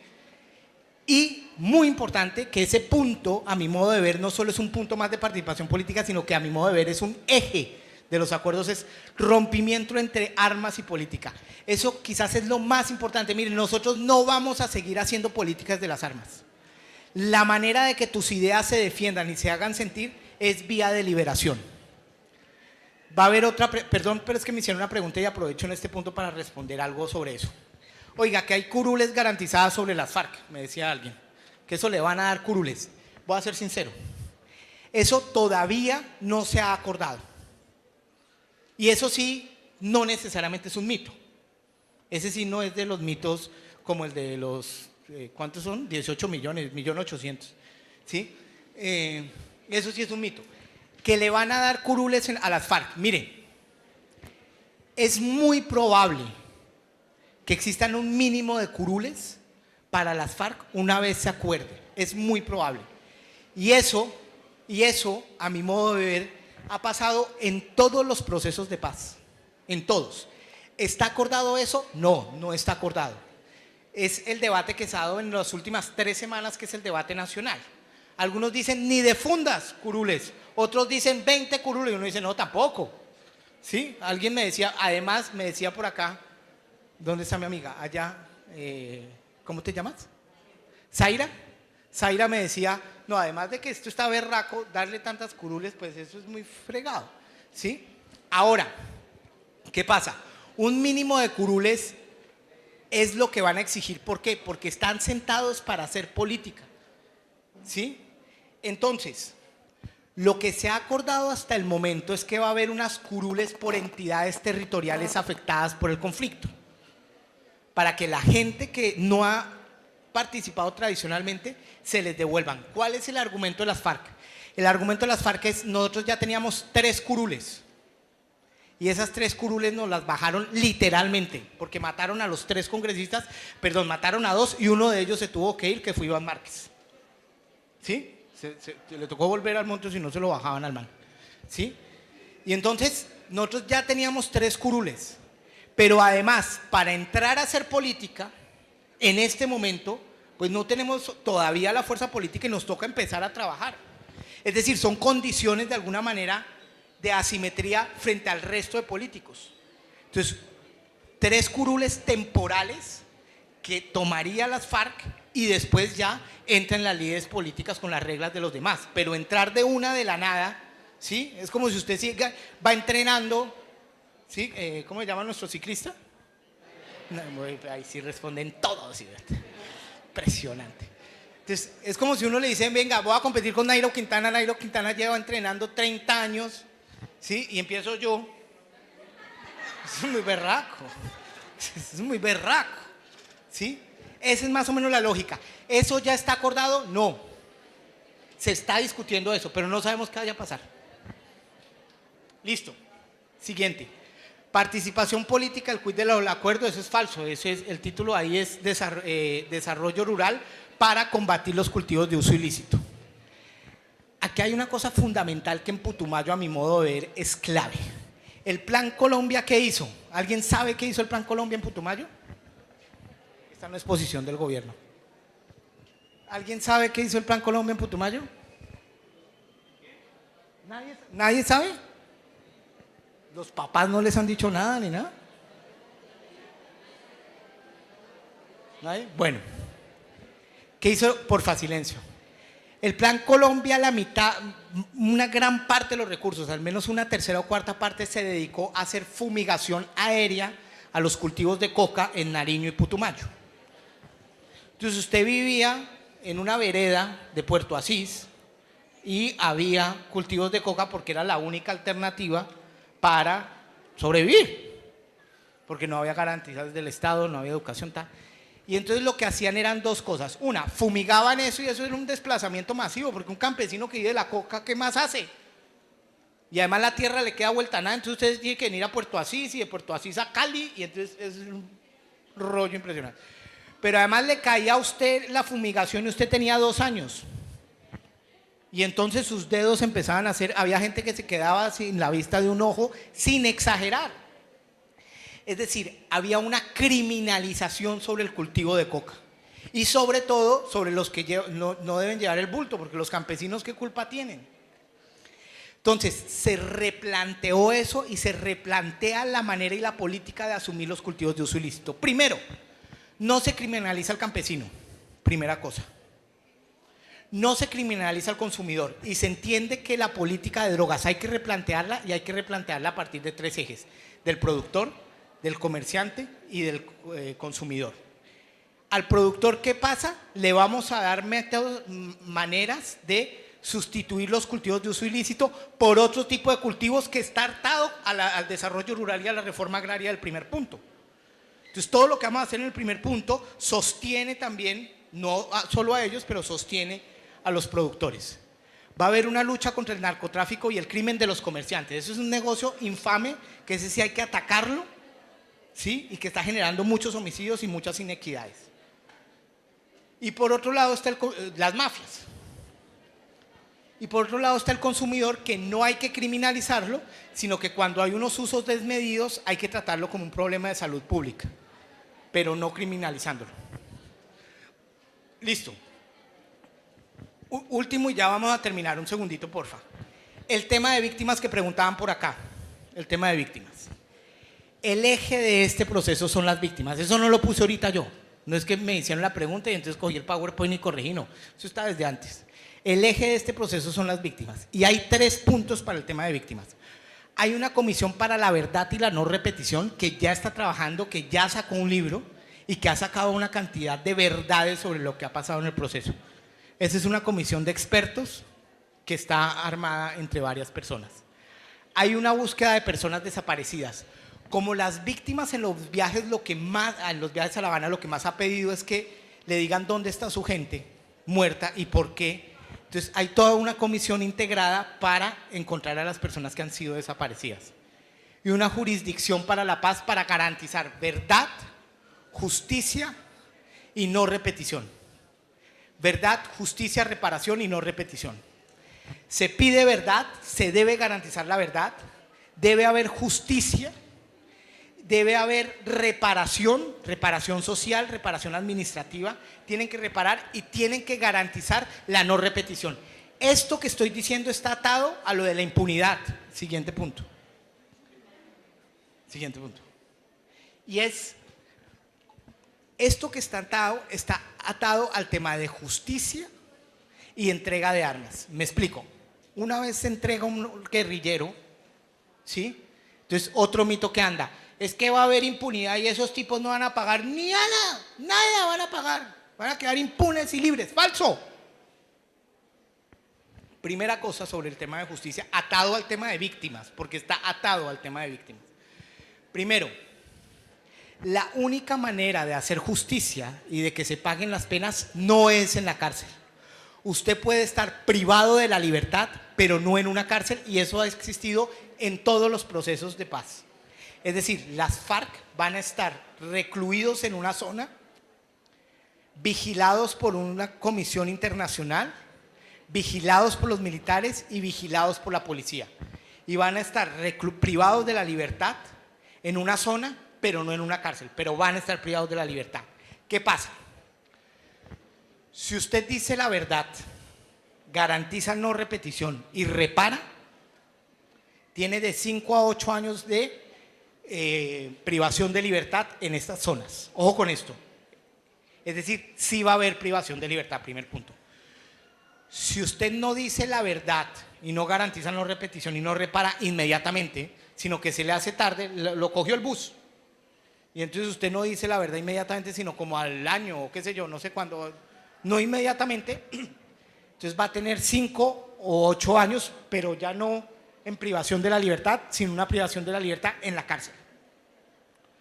Si se demoró, va para la cárcel 8 años máximo. Y si no dice ni la verdad, ni repara, no hace nada, pues tiene sus 20 añitos en la cárcel. ¿Sí? Esos son los 3 escenarios de la justicia. Por último, que creo que también les interesa, y con esto termino, pero creo que les interesa. Hace 2 semanas se dijo que se iban a dejar las armas y que se ponía fin al conflicto y había un cese bilateral. Y se eligieron, ojo con esto, el siguiente, porfa. El siguiente. Ah, no. Y se eligieron Bueno, ahorita les pongo. Se eligieron 23 zonas veredales y 8 puntos campamentales. ¿Alguien ha escuchado de las zonas veredales en Puerto Asís o en Putumayo? ¿Sí o no? No escucho. ¿No han escuchado de zonas de concentración ni zonas veredales en Putumayo ni Puerto Asís? ¿Qué?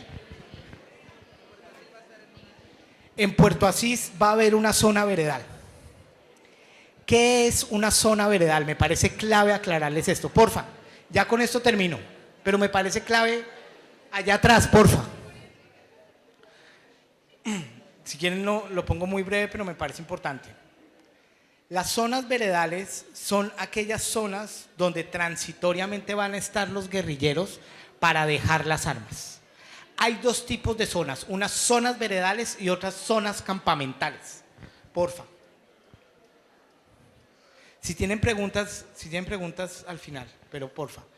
Las zonas veredales son zonas donde las FARC, los miembros de las FARC no van a tener armas, no van a estar uniformados, van a estar con la comunidad, si hay comunidad ahí, ¿sí? Y pueden transitar al interior de la zona. Y va a haber como 5 o 6 personas de la guerrilla que va a poder salir a hacer pedagogía y a comprar leche, pan, agua, huevos, qué sé yo, ¿sí? 3 personas autorizadas. Esas zonas veredales van a estar vigiladas por 3 anillos. Unos que son apoyo militar internacional enviado por la Comisión Política de la ONU. Ellos no van a estar armados, pero tienen todo el despliegue para garantizar seguridad. En las zonas veredales la guerrilla no va a entrar las armas, ya te digo, ya te doy la palabra. Después van a estar un anillo de las fuerzas militares y un anillo de la policía. Dentro de algunas zonas veredales y fuera de algunas zonas veredales, porque no hay tanta fuerza de las FARC, sino que son muy poquitos, hay zonas campamentales.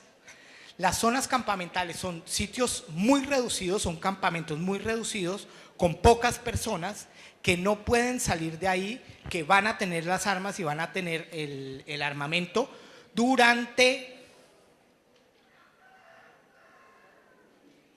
22 meses. Y van entregando las armas. ¿Cómo? Les muestro. Se firma el Acuerdo de La Habana el día 0. ¿Sí? Después se van dejando las armas hasta el día 180, donde hay 3 fases y es 60, 90 y 180. Hay 3 momentos donde se van dejando las armas desde el día 0 y a medida que van dejando las armas van saliendo de la zona campamental a la zona veredal. ¿Sí?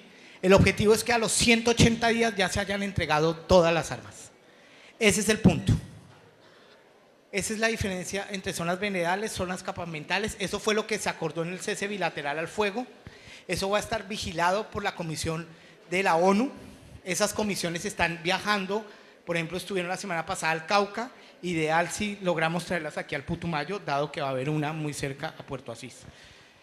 Esas son las zonas veredales, esas son las zonas campamentales. Y ¿qué falta? ¿Qué falta? Termino con esto, muchachos y muchachas. Falta la refrendación, la verificación y la implementación. ¿Cómo se va a implementar esto? Hay un criterio. La implementación no se dicta desde allá, sino que se dan criterios para que las entidades territoriales se implementen. La implementación está basada en una noción de paz territorial. La paz se construye desde el territorio. Viene la refrendación, viene un plebiscito, viene un momento histórico donde uno va a decir, ¿me la juego con esto o no me la juego con esto? ¿Le creo a esto o no le creo a esto? ¿Yo en qué ando? Pues yo le creo profundamente porque yo ya estoy cansado de la guerra. Tiene una cantidad de problemas, tiene una cantidad de obstáculos, pero es mucho mejor dar un paso para silenciar los fusiles que seguir echándonos las balas. Hay una contrainformación muy fuerte que hay que atacar. Toda la información que necesiten está disponible. Yo ahorita les voy a dejar mi correo, si quieren mi celular, lo que sea, pero digamos, lo único que se pediría es informémonos muy bien, porque hay muchos mitos rodando de gente que no está jugando limpio. Yo le decía a los taitas, es legítimo defender el no, Si usted no está de acuerdo, es legítimo. Pero defenderlo con contrainformación y con información falsa, eso está mal hecho, eso no es jugar limpio. Juguemos el juego del argumento va, argumento viene, a favor o en contra, pero juguemos limpio. O sea, no me trates de convencer con información falsa, porque eso está mal hecho. De las 3 preguntas que hicieron al principio, que no es culpa de ustedes, obviamente, 2 estaban basadas en información falsa. Y eso no es culpa de Pepito, ni de Valeria, ¿sí? Sino que están haciendo una campaña muy perversa. Juguemos limpio. Y con esto termino la exposición. Se vino la paz. Mil gracias.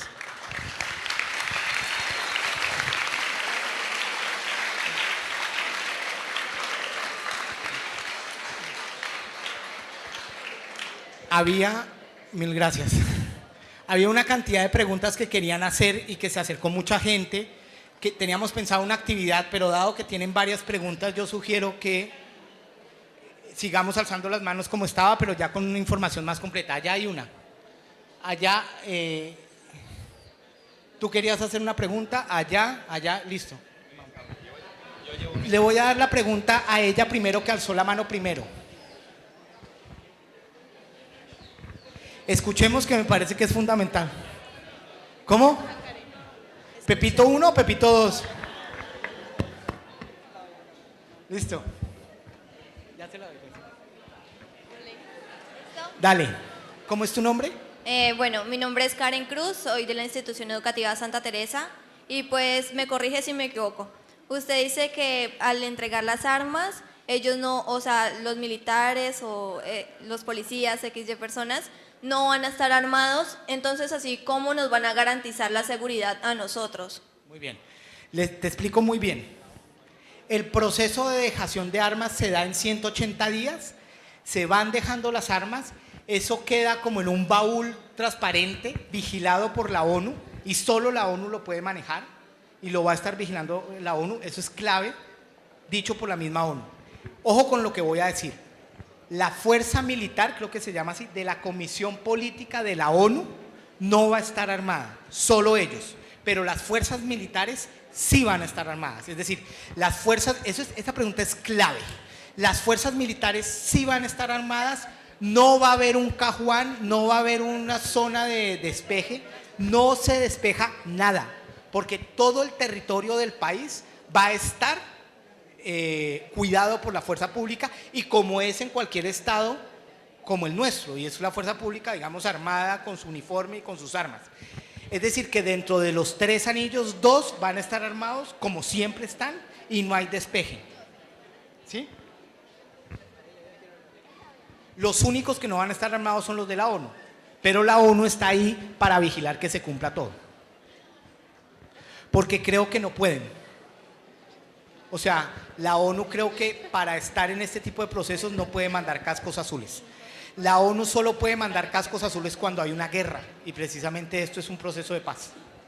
Entonces, la fuerza pública en todo el país, los miembros de la ONU son los que garantizan la seguridad, a menos que haya una guerra civil o una guerra entre países. Y este no es el caso. Pero sí garantizan la seguridad para estar vigilando y para verificar. Una vez muestren que no se está verificando y que eso es sistemático, entonces uno dice, bueno, compadres, ¿cómo es la vuelta? ¿Seguimos o no? Bueno. Escuchemos, por favor. ¿Qué va a pasar con la gente de las FARC que no se quiera reinsertar a la sociedad y forme otros grupos al margen de la ley? Muy bien.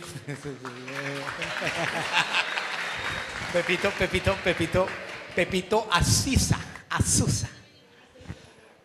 Esa pregunta es muy pertinente y ya la habían hecho. En todo proceso de paz va a haber personas que no se desmovilicen o que no entreguen las armas o que no dejen las armas. Eso siempre pasa, ¿sí? Y yo creo que la respuesta del presidente, a mí las respuestas del presidente muchas me generan como escozor, pero va a haber gente que no entregue las armas, que no deje las armas, y eso hay que decirlo. O sea, el 100% de la gente va a dejar las armas, no. Un porcentaje muy alto sí, por lo que decía al principio, por el tema de la unidad de mando, y yo creo que el 80-90% deja. digamos que es el 80%. Con ese 15% lo que hay que pasar es que, pues, qué vergüenza, pero te dimos la oportunidad de estar en discusión, de que dejaras las armas y entraras al mundo de la democracia y de la ley. Si no, pues hay que combatirlos, digamos, desde la fuerza pública. Ahora, una estrategia muy interesante sería, la primera, el Estado tiene que combatir esas ilegalidades y si son cooptadas por la mafia, eso quedó en los acuerdos. En la entrega de las armas, en el acuerdo, en lo que se firmó hace un mes, se dijo claramente, y el Estado luchará contra el paramilitarismo y contra los que no entreguen las armas y se metan en las bandas criminales, porque muy probablemente se vayan a las bandas criminales. Y va a irse totalmente en contra para garantizar la seguridad de los guerrilleros y que estas personas no se vayan contra la legalidad, ¿sí?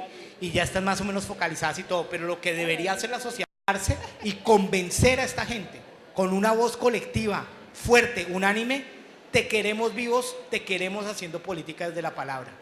Es decir, transitemos de los fusiles al poder de la palabra y colectivamente rodear a esta gente. Lo ideal sería hacer una marcha masiva desde el arte festiva y meterse en ese campamento donde esos tipos nos entregaron, allá en el Guaviare o en Caquetá. Irse masivamente, Putumayo, Nariño, Cauca, Caquetá, y abrazarlos y decirles, te abrazamos, hermano, vente para acá. Eso sería una maravilla. Pero desde el Estado, pues hay que combatirlo desde la fuerza pública con los que no se entreguen. Pepito.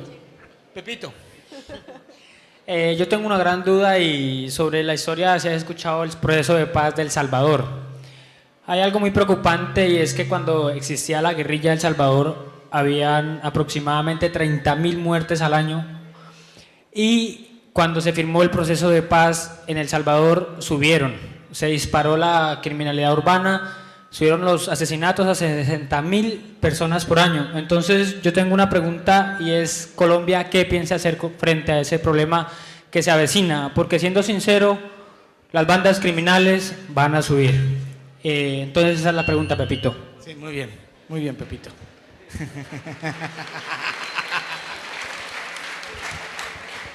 Muy bien. Eso acá uno es así, ¿no? Hay varias cosas que yo creo que este proceso tiene diferencias con el proceso de El Salvador, que lo discutíamos ahorita con ustedes.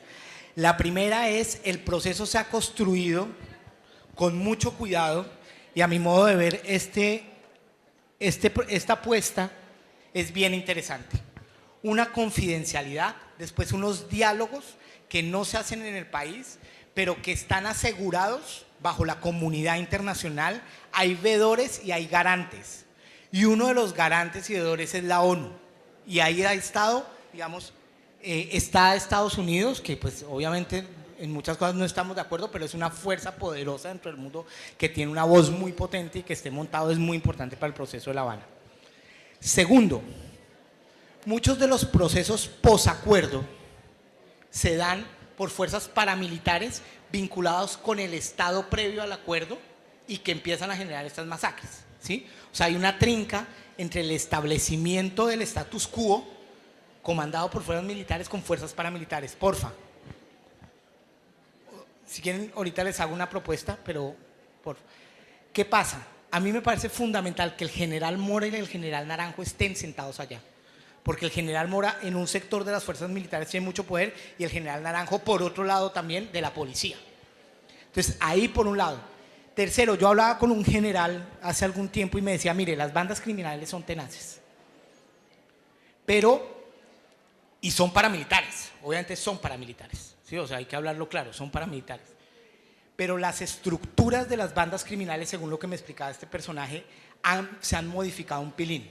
Es decir, están un pelín más atomizadas, que eso es delicado, pero atacarlas de alguna manera es mucho más fácil porque están más focalizadas, digamos, estos águilas negras y todo. Se va a incrementar, claro, se va a querer incrementar la conflictividad. ¿En qué estamos? ¿O qué se está proponiendo? Un alistamiento territorial en varios sentidos, un alistamiento territorial desde la fuerza pública, obviamente, para garantizar la seguridad, y están armando todo un rollo desde las fuerzas militares, desde la fuerza policial, para garantizar la seguridad, pero el alistamiento territorial también viene desde los mismos territorios, ¿sí? Es decir, nosotros tenemos que estar preparados porque se acaba el conflicto armado, pero se van a incrementar muchas conflictividades, que no necesariamente eso está muy malo. En El Salvador fueron fuerzas paramilitares que hay que combatir, pero también porque muchas conflictividades que salieron después de que acabó el conflicto armado no se supieron tramitar. Si esas conflictividades que van a emerger aquí en Putumayo, en el Cauca, en Nariño, en Guaviare, en el Chocó, en el Bolívar, no se logran tramitar, es muy berraco. Se están organizando las organizaciones sociales por todo el país. Les repito, el Espacio Regional de Paz por el Putumayo, el Espacio por la Paz Territorial de Putumayo se llama. Ahí hay una cantidad de organizaciones sociales que no están con el gobierno, pero sí están con la paz. Y están preparándose para ver cómo van a enfrentar las conflictividades y cómo van a aprovechar las oportunidades. Eso es clave. Digamos, el resumen de mi charla es: llegó el momento de la sociedad civil, llegó el momento de las organizaciones sociales, llegó el momento de los campesinos, de los afros, de los indígenas, de los jóvenes, ¿sí? Y la paz, si no la tomamos desde la organización social, se genera mucho más potencia, es mucho más potente. Entonces, por un lado, el alistamiento territorial desde organizaciones sociales que se aprestan a enfrentar las conflictividades de manera no violenta, que eso es clave. Y por otro lado, las fuerzas militares que tienen que garantizar la seguridad para que las bandas criminales y las mafias no se incrementen. Y hay un tercer punto que yo creo que está muy relacionado con el tema de drogas. Y es en el momento en que usted empieza a repensar las drogas de uso ilícito, ¿sí? Y empieza a repensar esa política en aras, ojalá, de una legalización, el negocio se le va bajando. Entonces, la gasolina de estas mafias, usted empieza a quitarle el oxígeno.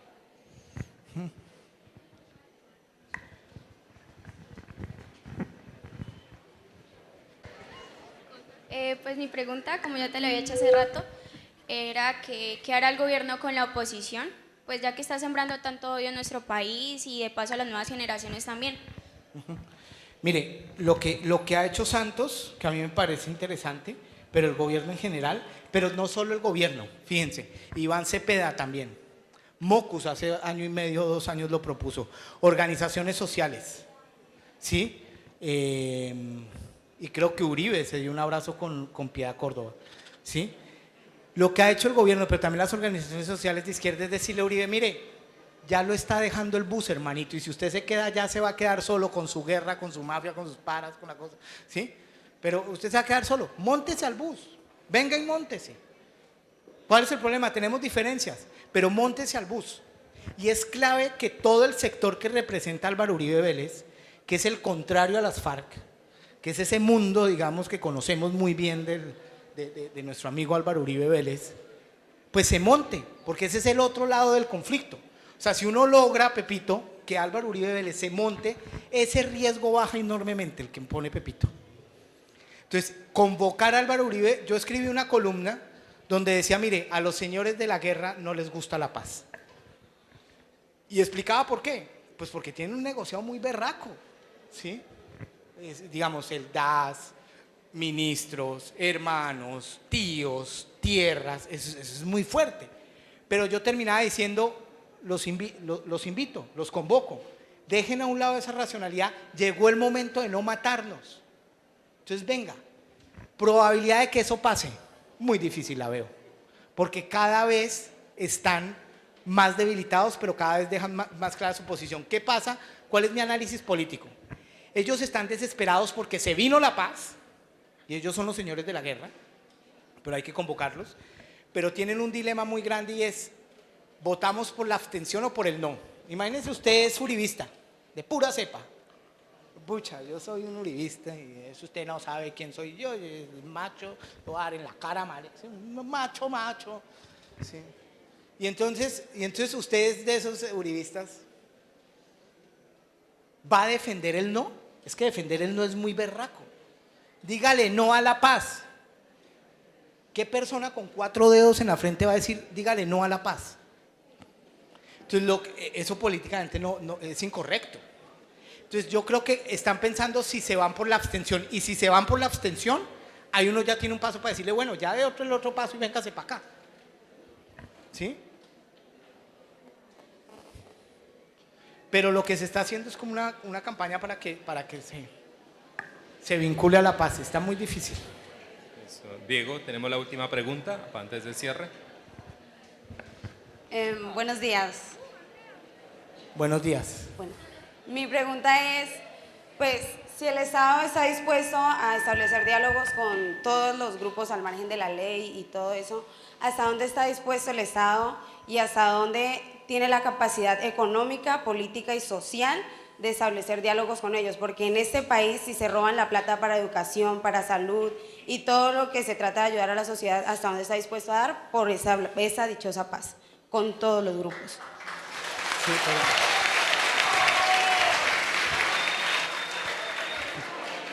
eso. Que vivan.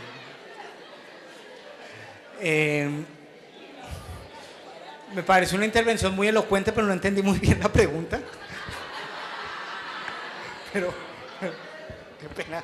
Pues que hasta dónde cree usted, pues según lo que usted sabe, hasta dónde está dispuesto el gobierno y el Estado de Colombia a entregarse para disponer de la paz con los demás grupos y con el que ya se encuentra estableciendo la Entonces, paz. primero, digamos, yo no estoy hablando necesariamente desde el Estado, desde el gobierno. Yo, repito, yo estoy en un proyecto como asesor que lidera la Oficina del Alto Comisionado para la Paz, que es del gobierno, pero como asesor, y que apoya la ONU y la Red Pro de Paz, es decir, una pata en el mundo multilateral y otra pata en la sociedad civil con los programas de desarrollo y paz. Yo creo que tú tocas tres temas fundamentales. Uno, la corrupción. ¿Sí? La corrupción en este país son más o menos 3 puntos del PIB, que eso más o menos son 30 billones de pesos o 40 billones de pesos. Es más o menos el 4 veces el presupuesto de Putumayo. ¿Sí? Es decir, es una cosa absoluta y completamente infame. ¿Mm? ¿La corrupción se va a acabar con la paz?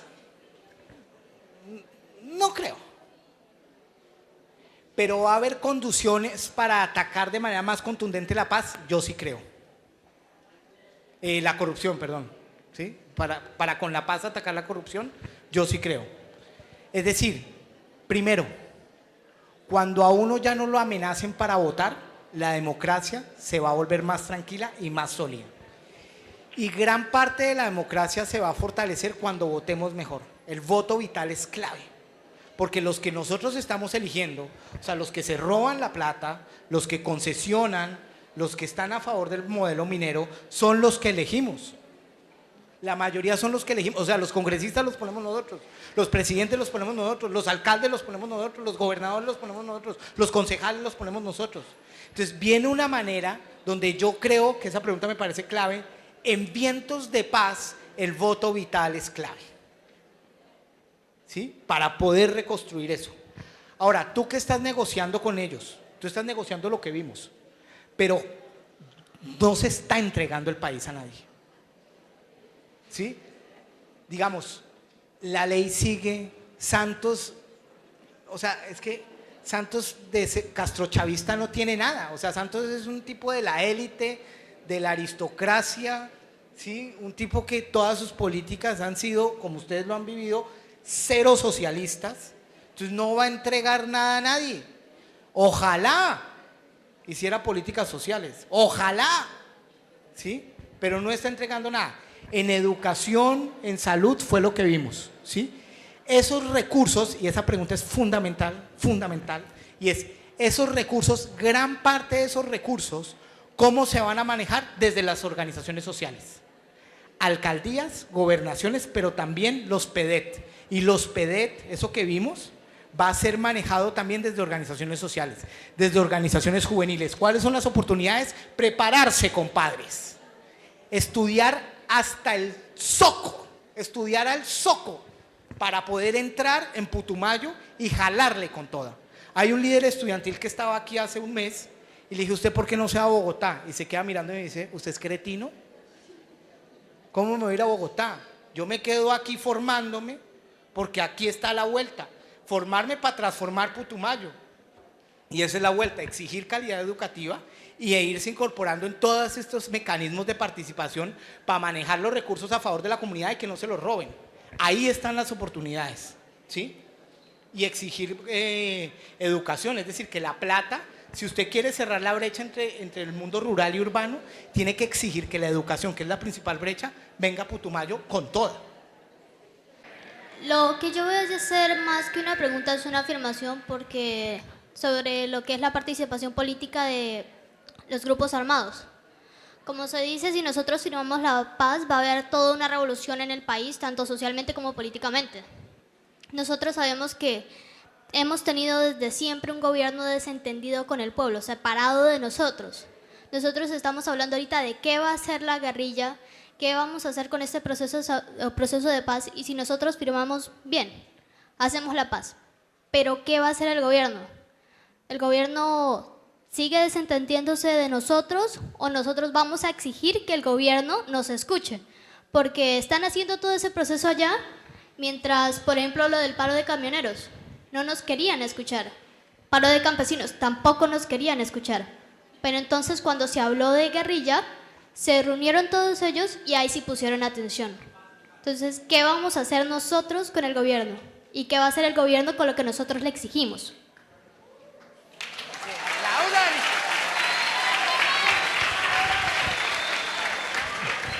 Dos más porque Luis Alberto me...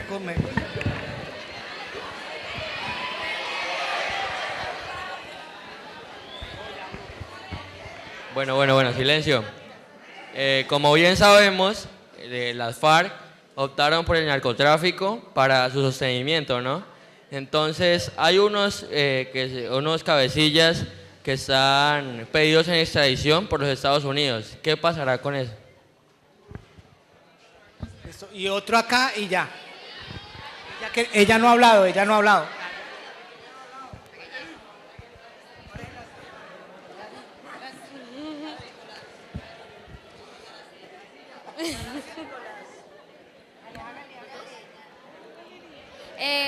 Pues ya que entramos al tema del narcotráfico, nosotros acá estábamos hablando y queríamos saber, por ejemplo, ¿qué podría pasar con todos los canales que actualmente las FARC utiliza para el narcotráfico? Ya, listo, ya. Bravo. Bueno, ya no más porque Luis Alberto me regaña y tiene razón. Entonces, dos preguntas. La primera, yo creo que no hay que confundirse. Y esto lo digo genuinamente, no lo digo como desde una cosa políticamente correcta, sino que lo creo profundamente. Yo creo que uno no puede deslegitimar el proceso de La Habana por lo que ha pasado en los territorios. Yo creo que de alguna manera confundir las dos cosas puede ser perjudicial y alimentar el debate de la contrainformación. O sea, yo creo que el proceso de La Habana ha tenido resultados muy interesantes, que son muy potentes y que abre posibilidades. Eso no excluye que lo que está pasando en Colombia es muy delicado, que el paro campesino se vivió como se vivió, que en el Cauca pasó lo que pasó y que con los camioneros pues se llegó a una negociación, pero el paro camionero yo veo que tiene matices diferentes con los campesinos. Porfa.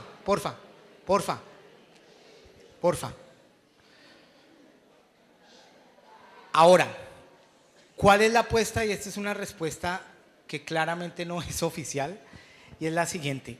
Yo creo que el gobierno debe cumplir. O sea, no estoy diciendo el gobierno va a cumplir, no, yo creo que el gobierno debe cumplir.